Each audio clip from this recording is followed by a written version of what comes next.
Good evening and welcome to Stories from River Road Blvd. I'm Jim Gillespie with co-host Dale Reber. That's me. And as always, producer Blake Tempus. And this is our Christmas special. So we are, it's a short version, and we're not going to do anything political. We're going to tell a couple stories, and we're going to let you enjoy your Christmas. They won't spend hours and hours listening to our podcast. See, we'll cut it right down for them so they can spend more time with their family and friends. That's right. Yes. Exactly right. Except for those politicians running for office, they're trying to get away from their family. Hey, it is the caucuses are coming here. Yeah. But whenever someone resigns their office, they want to spend more time with their wife and children, see? So I figure if they're running for office, they want to spend less time with their wife and children. That's their main goal. I never thought of it that way, Well, Dale. you know, if it's got to be one way, if it's one way, it's got to be the other. So Yeah. So there's a commercial day there. You said no politics, but Nikki Haley, there's a Trump commercial on her where she sold out to Boeing Airline or something and became a multimillionaire, and so they're after her really bad. So I think she must be doing well. She must be chipping away on him I think it might be the biggest surprise of the Iowa caucuses is how well she does. Probably I would guess Trump 1, Nikki 2, and DeSantis 3. I'm guessing. Christie and the other guy are on their way out. Yeah. I don't know how they keep funding what they're doing with their low numbers that they're getting. So, but somebody's getting something out of something, Dale. I believe. All right. Well, let's. The first story I'd like to tell is and Dale's here for moral support, he claims. Although I'm sure Dale has one or two stories that he may find before the evening is up. I'd like to tell you about River Road a little bit. I moved out at River Road Blvd in 2006. The late fall, early winter of 2006. May 1st of 2007, I walked out my back door, and I have a pasture in the back. And there were hundreds of orange flowers that weren't there the day before. Okay. And I was just stunned. And I took a step toward the pasture, and those orange flowers rose up in amazement. Just took off in the air. It was a huge flock of orioles. Oh, okay. And it is the only time May 1st of 2007 was the only time I saw a flock of orioles. Yeah. And that was, I don't know if they'd been blown off course and they ended up there, if there was a lot of thistle in the field that year, but it was beautiful. I see, Dale, just remarkable stuff on River Road Blvd almost every day. I was last fall. I was walking. I live with a mile within 6 ponds. I live within 200 yards of the Wapsipinicon River. There are trails all around me, and my neighbors are kind enough to let myself and Sadie walk through their property all the time, and they don't blink an eye. As a matter of fact, Sadie probably loves them more than she loves me. And just loves to go through their property and see those people. And so I see some great things. And I was walking through the hook and liner property to my east, last fall, late in the fall, and Sadie was walking with me, and all of a sudden there was this big crash, and Sadie just stopped and froze and looked, and out of nowhere came this 10-point buck sprinting, and he ran by us within 15, 20 yards of us and kept running toward my house, toward the road, and got probably about a quarter of a mile away and stopped and turned around. Well, then Sadie turned back where he came from, and an even bigger buck came out. And the crash we had heard where these two bucks were fighting. Okay. And what month is this? This would have been early November. Oh, okay. Sadie stopped and, usually Sadie will chase deer, but Sadie just stood there. And I looked at this deer, and this deer just stood there, and all of a sudden this deer took 2 steps at us. And Sadie took a step at the deer, and the deer now was within probably 15 yards of us, and must have thought better of it and turned and took around, but that was even bigger deer than the one that ran by us. Mm-hmm. But pretty soon I looked at the one that had run by us earlier, and he was running back towards us. And just as, he probably got within 200 yards of us and thought better of it, must realize the other buck had left, mm-hmm. because then he veered off and ran into a different part of the woods, a different part of the timber. Sure. But it was an incredible sight. I see those sights all the time. One summer day, I was doing dishes in the kitchen, and I watched this doe walk into the pasture, and there's trees along the road. It was a hot day out, and I watched her go under those trees and lay down under those trees, and I thought, well, it's hot, mm-hmm. She wants shade. Well, and I sat there and did dishes, and as I was finishing the dishes, I looked to see if she was still out there. What I thought was this little fox running around her. I thought, what's that little fox doing running around that? Well, I looked closer, and that doe had given birth to a I was thinking that's to what a happened. young one. Mm-hmm. But that young one was so small, it looked just like a fox running around. Oh, I thought maybe there was a fox there because of the young one trying to get at it. So It was, and that mother deer laid there for probably an hour and a half, and that little one stayed right there with its mother. Yeah. And, there are so many twins born to deer. I think it's over 50% of deer that give birth to twins, I believe. It's a huge number. Mm-hmm. And I was surprised it wasn't twins. Yeah.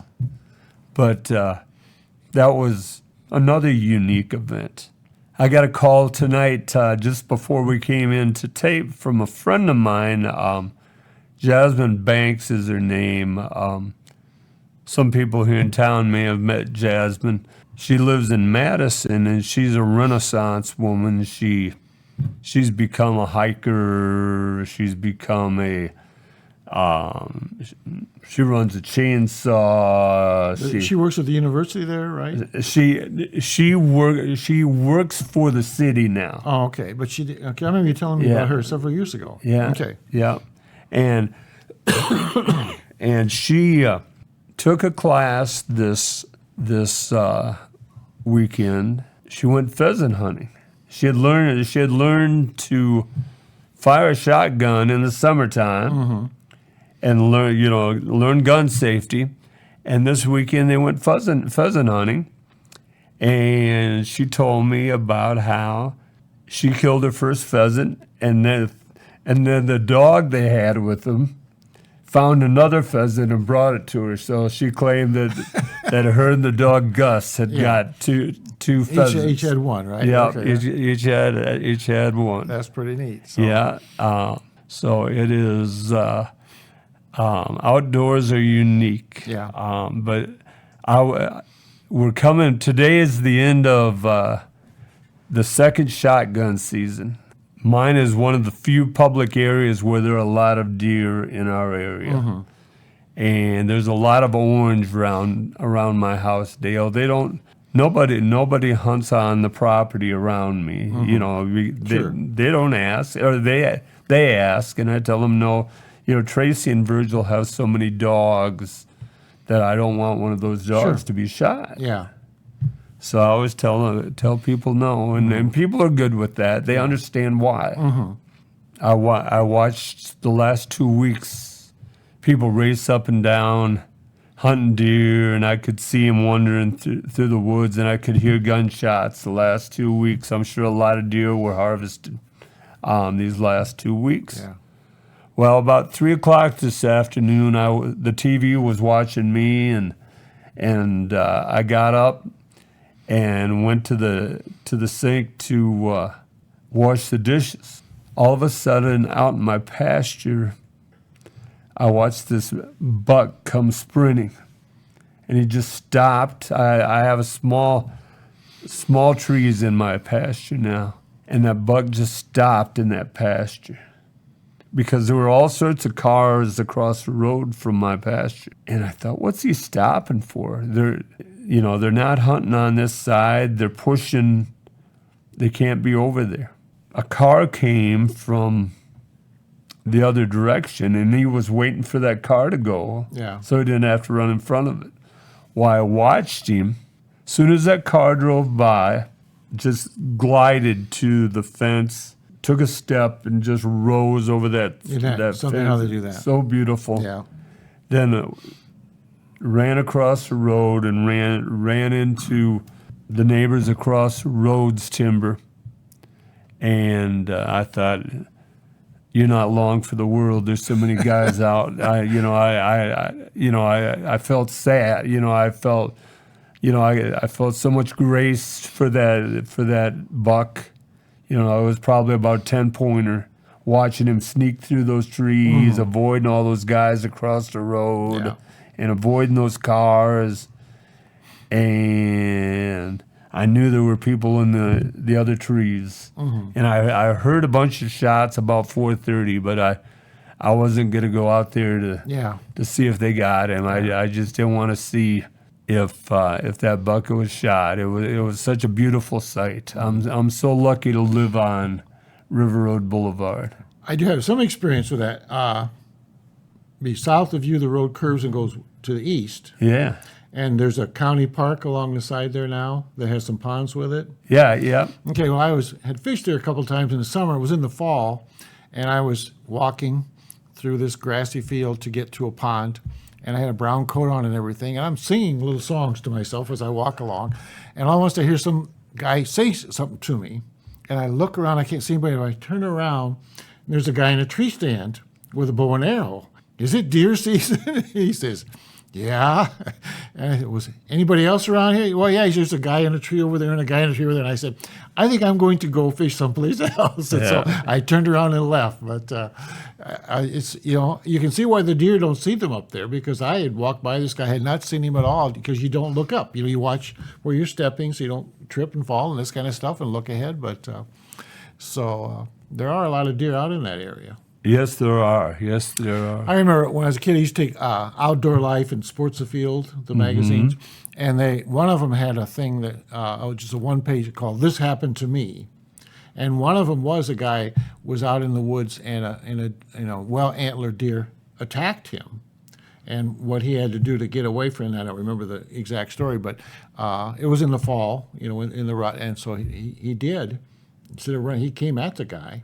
And the guy's all caught up in there, draw a vivid picture, of course. Right. And so I know, at least at one time, they do, the big ones will come at you with the antlers. And so. Yeah. Well, I was talking to someone today. They said that there are people on television that actually put that deer scent on them and let deer ram them. Yeah, I don't know why they would do that. Yeah, I don't. Yeah. That makes no sense to me. No, it doesn't. It doesn't to me either. Just think how disappointed the deer is when he finds out that that's what he's smelling is some guy instead of some nice young female deer. So, It is. I'd be disappointed if I was that buck. So that's hard work. Can you imagine having to fight just to get a girlfriend? Just to. The beauty of animals and fishing, and we're so lucky, Dale, to live where we live. I was giving Jasmine a hard time. I said she needs to move to the country. I'll move to the city, and Sure. she said, the shotgun season will end here. For 50 weeks. Yeah. The city stays loud all the time. Plus, they're shooting almost every day. That's right. So- Yeah. So Yeah. No, that's. So Dale, have you got all your Christmas shopping done? Yes, I have. I only had to buy one present, and I have that purchased, and it was delivered, and no porch pirate got it. Stories about porch pirates still coming up, and so I have it, and so all I have to do is wrap it, and I'm ready to go. So you guys all draw one name? Yeah, yeah. There's 15 of us, and we each get a name, and then we have a theme each year that it has 4 different families, the 3 kids and us, and so each year a family takes a turn coming up with the theme. And so last year's theme was when you open, and it was just a grab bag gift. It wasn't to anyone. You just got a present. And when you opened the gift, you were supposed to be able to tell right away who had given that gift, who had bought that gift. It's something about you that was so, and that was kind of hard. And this year you have to give a present that was made the year you were born. And I found out today, too late, they had an article or a story about a guy, he's 102 years old, he's invented hundreds and hundreds of toys. But his first toy invention was those clattering teeth. Oh, yeah. Yeah, in 1947. Oh, man, I should have got a set of those wow. instead. Yeah. That's another thing. I love with a Christmas story where the poor teacher opens the drawer. She got a drawer full of the stuff she's confiscated from the kids. And I had a drawer like that in elementary school. They think it's so much fun to bring stuff that they shouldn't really have. And, Right. I remember the first year. The first thing I learned is the first day of school. I always collected all the scissors. Yeah. Because they always brought a pair of scissors, and I just collected them because there was nothing but trouble if they Oh, had their own I little bet scissors. they And so, were. yep. Oh, Cutting all the time. So yeah. when we had art class, I'd pass the scissors out if they took a little time, but it was worth it instead of having all the problems with scissors. So, but those are the things you learn over the years. See. Do you have any stories from your first day of teaching? The first day, the first day at Jess, I taught a year in Bettendorf. That's a whole different situation. But the first year I was at Jessup, I interviewed with Mr. Sapp, and he said he had 2 4th grade openings and a 5th grade opening, and that's what I would be interviewing for. And I said, well, that's fine, because that's right. And so I interview, and then a few weeks later he calls, sends me a contract, and it says 4th grade instructor. So I got one of the 4th grade jobs. So I show up in August, and he showed, this is your room right here. And so I start, cutting out border for the bulletin boards and covering everything, and welcome to 4th grade and all that kind of stuff. And then I was the day before school was supposed to start. I must have said something in the office, but he said, "You do know you're teaching 5th grade, don't you?" And I said, "No, I think I'm supposed to teach 4th grade." No, he said, "The lady downstairs is 4th grade, and over here is 4th grade, but you got the 5th grade job." And I said, "Oh, well, so I went down and tore apart my bulletin boards and rescheduled or redid all the things I had done. And then the next year, I signed a contract to teach again, and it still said 4th grade instructor on there, but I taught 5th grade both times. And Right. so it was such a problem that after that, I think I was the reason for this, is your contract just said, elementary instructor as assigned by principal is what it said on your job description. So they changed that. But so that was the biggest surprise I had the first day of just getting ready to start teaching 5th grade up here, and had 30 kids, and it was an experience, and some wonderful, wonderful kids. Some of them actually have died already, and got to know them really well. So you get really close to kids. Yeah. And in high school, I know you 100 kids a day or Yeah. more, but I had these 30, and so you get to know them really well. Right. And I was always amazed at like high school, even middle school, how many names they memorize very quickly. They know who the kids are. One of my fumble brain, I was teaching second grade then, but I had a girl named Heidi in my class and a girl named Bambi. And so it was Heidi and Bambi. Christmas break comes. We're off a week and a half or something. They come back, and all at once, Heidi and Bambi in my little brain are Bambi and Heidi. So I call them by the wrong name. The whole second semester, I just couldn't get it straight in my head. And why would that be? That makes no sense at all, does it? No. Because I was good the whole, but so anyway, that was another little thing that flickered through my brain here since you mentioned that. But yeah, if you went to visit, my brother was in hospice at the hospital in Owine, and when I went there was a lady visiting him, and it was Linda Sewell, who I'd gone to high school with. She was an Owine girl. She was an elementary teacher, and I talked to her over the years at different times, and she taught elementary school. And so the three of us are there, and John's in the bed, and she's in a chair, and I'm over in the other chair. And she tells this funny story about one of her kids or whatever, something that's happened. And that reminded me, so I tell a funny story back about something that happened to me. So she comes back, and so we spent 20 minutes telling kid stories, things about at school. And my brother's laying in bed, and the tears are running down. He's laughing so hard, because they're just funny. And so, and that was the last times I saw him before he Right. died. He didn't live very long, but I thought that probably was the best thing for him. Maybe because, and it wasn't planned or anything, just she happened to be there, and I happened to be there, and we had that in common. And so I'll remember that as long as I live. Yeah. The how long ago was that, Dale? Oh, man. Probably it was before COVID. It's hard. 6 to 7 years, I suppose. 6 years, maybe. And she has since died, and her husband died, too. He got all kinds of crap in Vietnam and died, Agent Orange and everything. He had some terrible cancers, and then she died shortly after that. So, and That's time goes by fast. it does, yeah. And keeping track of all that stuff, it doesn't. I lived with a family for a while, the Kunkel family in Hazleton, and part of their supper ritual was, okay, who knows what happened on this date X number of years ago? And then the debate would begin, and it'd be some obscure thing from the neighborhood or the town or whatever, but they had terrific memories. They remembered that kind of stuff, and was always very interested. They knew the local history very well. So, yeah. Why'd you end up living with them? Well, it's a very long story. And my mother died while I was in the service. Right. And my dad was, at the time, living with another guy, two old guys that they kind of shared a house and everything. And I'd grown up, this kid was my best friend, and I needed a place to stay in the summer. His mother was very gracious. She gave me a room and a bed, and I stayed there, and then I helped on the farm as much as I could, but mainly I worked for the American Farm Store building grain bins. But they were just wonderful people, and so I became kind of a member of the family. So every summer for 4 years I stayed there. There's so many people in our lives, Dale, that are there for us, aren't there? Yeah. Well, you probably know the Baldwin girls and Jeff Baldwin, maybe, from high school. Jamie Baldwin. They Went to school here. Yeah. Sue Baldwin was their mom. Okay. Yeah. Well, this would have been Sue's mother, or the Oh, kids' okay. grandmother. Yeah. Oh. Mrs.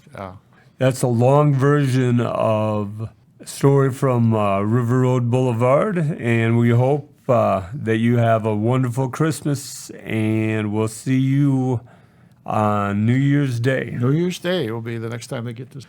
Oh, what will the new year bring? There you go. hopefully a little hair from you, Dale. Well, we'll see. All right. There's lots of caps, in the world. And There are. Just think you've saved a fortune on combs all these years. I have. Yes, I okay. have. Yeah. All right. All right. Well, thank you. Yeah. Merry Christmas, everybody. Merry Christmas.